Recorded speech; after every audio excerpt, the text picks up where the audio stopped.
What's up, YouTube friends and family? Welcome back to the vlog. Now, I apologize again. I know it's been a while since I've done a video. There was actually a lot that went on this past week, and I did get some footage, but I didn't actually vlog anything. And it's weird to vlog in public. I'm not used to that yet. But it's something I'm gonna have to do more and more and get used to it.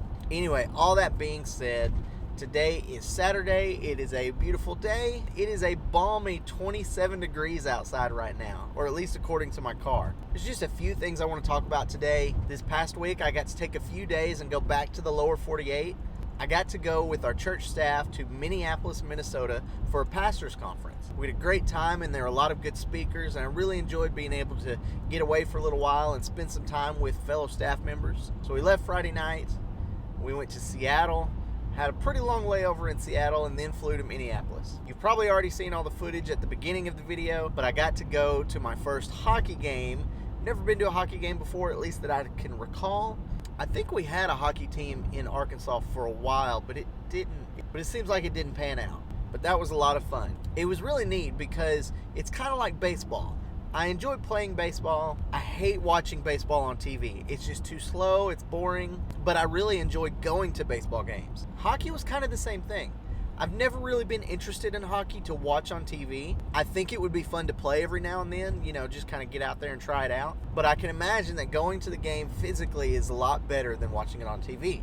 It was exciting. Unfortunately, the local team that we were kind of rooting for lost. It was pretty rough. But again, it was a lot of fun. That was on Saturday. Sunday morning, we got up and went to church. We attended Bethlehem Baptist Church in Minneapolis. Then we took the afternoon and went to the Mall of America. That was really cool. Now, I knew it was big and there was lots of things that you could do there. But wow, it was really neat. Anytime you have a roller coaster inside of a building, that's pretty cool. Let's just face it. But we did that Sunday night. We got to do an escape room, which we beat. We did escape with like 2 minutes left on the clock. We found out later that the completion rate for that room is actually only about 30%. So we were pretty happy about that.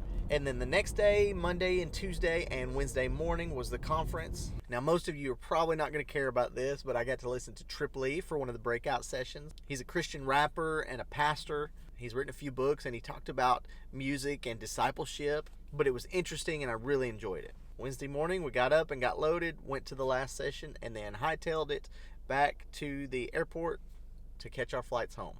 But just like anything else, while it was fun and refreshing, and it was great to be away for a little while, it was also great to get back home. Speaking of which, I am almost home from the gym, so I'm going to pause, and we will continue this video in a little while.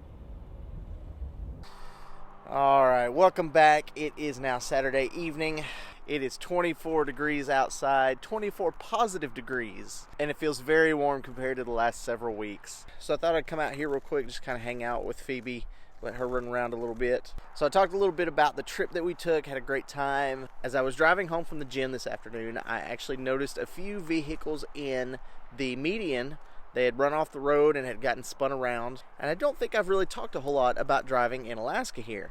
Now, I've mentioned things like the tire pressure being lower because of the temperature going down and how it takes a little while for the tires to warm up and normalize their pressure. But as far as actually driving on the snow and ice, that's not something I was used to before moving here. In Arkansas, we would get a little bit of snow every once in a while, but most of the time, if it did anything, it was something like freezing rain. And so when that was happening, when that was in the forecast, everybody would run to Walmart real quick and get bread and milk and, the essential things that they're going to need to make it through the few days that we might have ice or snow or whatever. So, schools would shut down. They would dismiss class for a few days or so.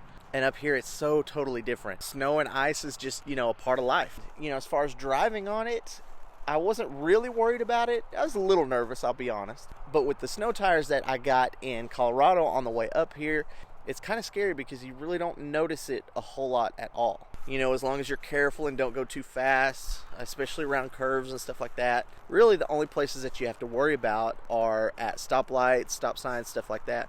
Places where vehicles tend to sit for more than a few moments. Those are the places that can really get slippery. When you come up to a light and you have to stop, when you go to take off again, there is no traction at all. But I think for me, one of the biggest frustrations about all the snow and ice is really not so much driving, but in parking lots. Let's say you run to the store to go get a few things and you try to find a place to park. Well, the parking lots are like a free-for-all Basically, you go anywhere you can because of all the snow and ice, and it's packed down, and parking lots generally don't get cleared out very much. You cannot see the parking space lines. So vehicles may be taking up 2 spaces everywhere because we can't tell where to park. I wish I'd have gotten some footage of it today, but Planet Fitness is the worst. You know, the parking is at a slant. So one side is slanted one way, the other side is slanted the other way. But it's so funny because the line, it doesn't go in a straight line down the row. If you look down the row, it's like it gets narrower and narrower because people got off. And so by the time you get to the end of the row, you know, you almost worry about hitting another vehicle trying to squeeze through. Now that might be a little bit of an exaggeration, but not by a whole lot. But other than those couple of frustrations, driving up here is really not a big deal. You know, you just got to take it slow, pay attention, and having good tires really does make a difference. Anyway, well, it is getting a little bit chilly out here, and it is time to go in. It's just about time for dinner, so I'm not sure what we're going to have tonight. We'll see. All right, so if you're friends with me on Facebook, you might have seen a Facebook Live video this afternoon. Like I said, I got to go to Minneapolis this past week to a pastor's conference, and one of the things that I had while I was there was Chick-fil-A. If you saw the Facebook video, you know what I'm talking about. I've said it before, we don't have Chick-fil-A up here in Alaska, but on that video, a friend of mine had commented that there might be a similar kind of replacement. It's not Chick-fil-A, but might do the trick. He suggested John Soul's Food Southern Style Chicken. So, I stopped at Safeway, grabbed a bag, and we are going to try it tonight. We're going to throw some of this in the air fryer and see how it turns out. Alright, so the chicken is done. Let's see how this is. Nuggets, Chick-fil-A sauce. Here we go.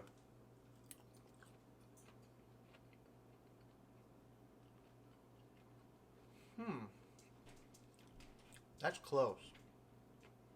That's not bad. It's not a perfect substitute, but there's definitely some similarities there. I'm not ready to say that this is going to be Chick-fil-A replacement, but when that craving really comes up, this may hit the spot. I am somewhat impressed. Well, I'm going to keep snacking on this. Travis, thank you so much for the suggestion. I appreciate it. So with that, I'm going to end this video. Thank you guys for watching. If you haven't subscribed yet, do so. I would say I'm going to post a lot more regularly. I have the best of intentions, but, you know, we'll see how it goes. But thanks again for watching. Have a great night, and we'll catch you in the next video.